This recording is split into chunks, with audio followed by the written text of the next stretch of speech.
This morning, I woke up at exactly three o'clock. It was actually 3:01. I got out of bed,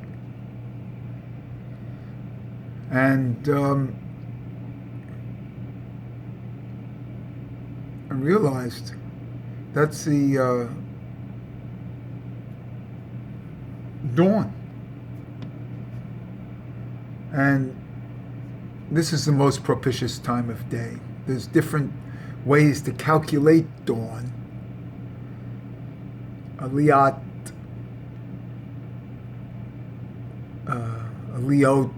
Hashachar.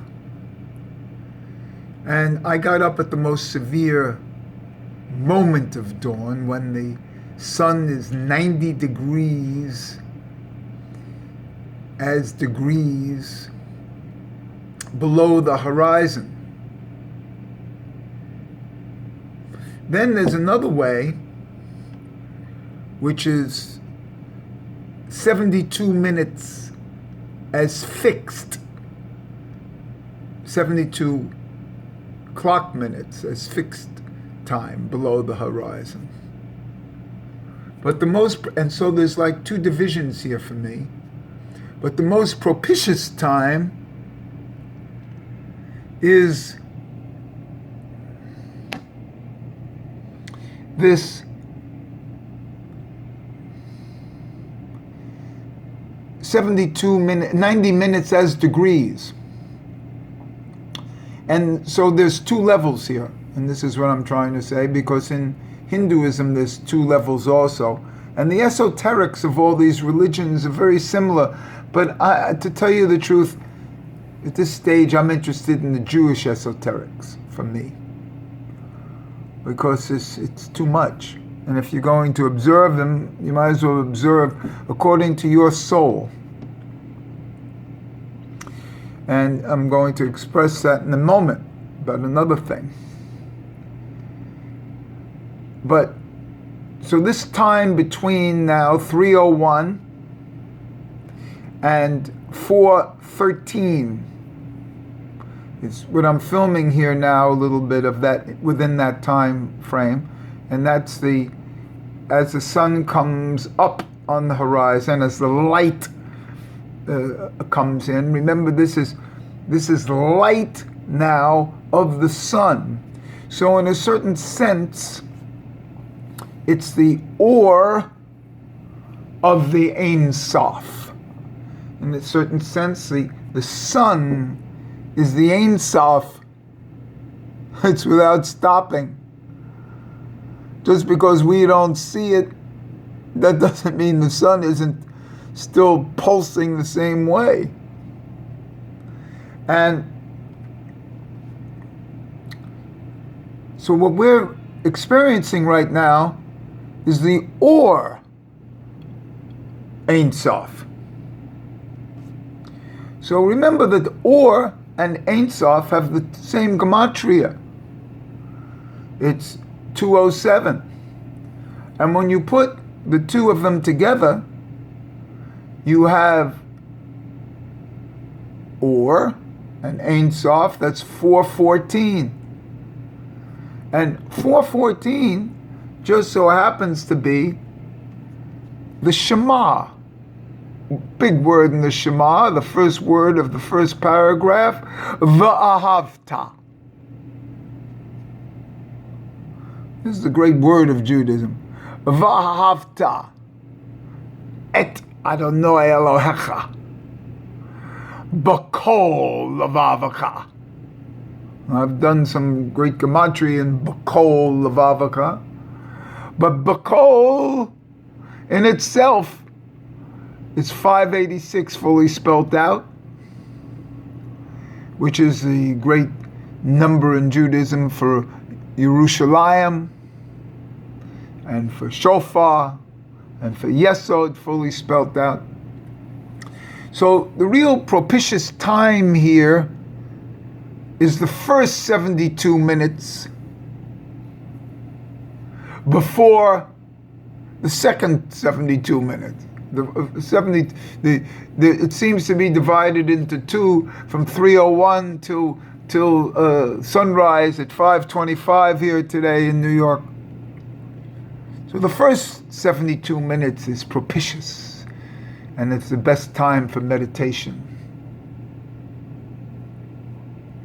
And then, quite frankly, the other day I fell asleep back again for the second 72 minutes. But I'm experiencing now a certain vibration that, in a certain sense, only comes to the Jewish neshama.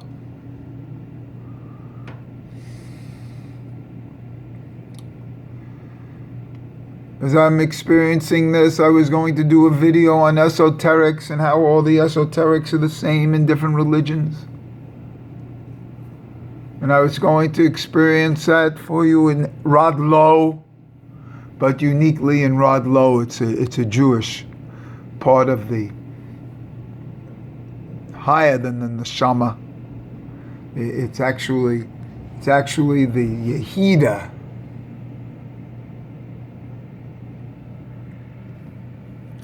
The Yehida of the three Sephirot in Rod Lo. And what parallels this? You see, I think Rod Lo has to do with Yesod and the Yerushalayim and the 586 number and the shofar. And the shofar and the blowing of the shofar has its parallel into the bris. And it's the unique thing about Judaism is this bris and how they handle it. And this is what makes the big difference in the three, what we'll call major religions, the three religions of the book of Judaism, Islam, and Catholicism. And this is where the distinctions are. In Christianity, there is no bris. There's no circumcision. They leave the penis alone. It's covered. Islam has one aspect performed on it. That's the milah. They cut the foreskin. But Judaism has three things. Judaism has milah, cutting of the foreskin, then pariah is the taking off of the glandus, and then Masitza Hadam, the same dam that's Hadam that spoke the voice of the blood of Hevel.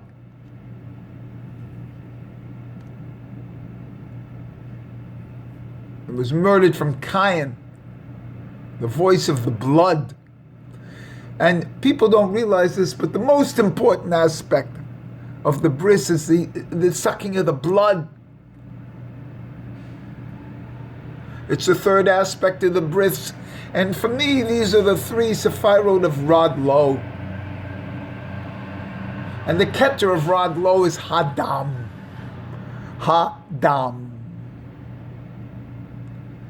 Hadam, 49. These are the 49 days of Shavuos. And then the Milah of Rod Lo is in my opinion, Chokmah. And the Pariah, which is 365, which are the kind of like the same number as the negative commandments in the days of the week, that comes from the Bria, from Bina.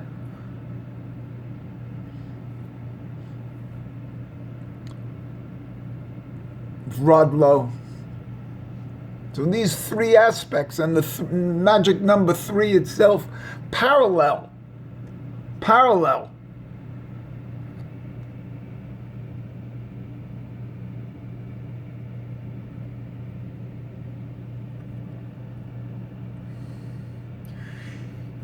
Rod Lo for us is the closest thing we're going to get to Ein Soph. And Ein Soph has the same gematria as Or. And this comes in as 90 degrees as degrees, or what they call 90 minutes as degrees. Yeah, that's what they call it. 90 minutes as degrees before sunrise. And today it was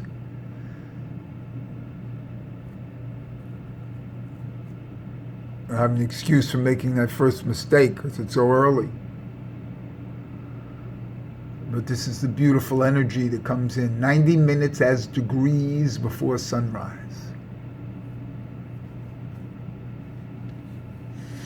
That's the first spark of light that comes up over the horizon.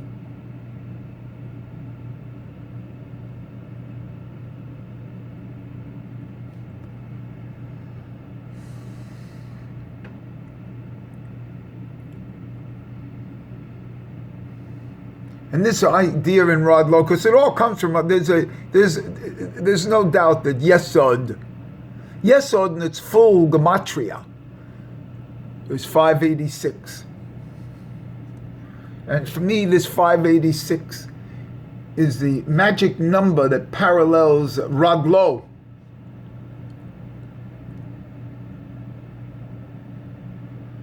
And that then comes down into Yesod in the body. The Yesod in the body is the middle of the middle. Yesod is the middle of between the head, the bris, and the toes. And it's also the middle between the right and the left. It's the Yerushalayim and Zion.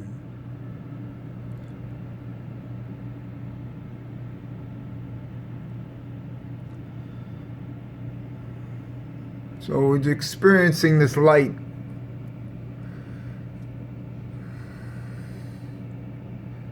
Ninety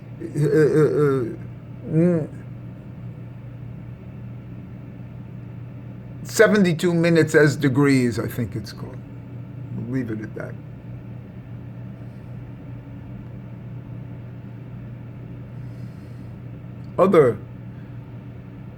This is the great secret of the great mystics. Experiencing when it says Or Ein Soph, and it says Ein Soph, and Ein Soph is surrounded by its Or, and that's where you got the word aura. It's got a shell.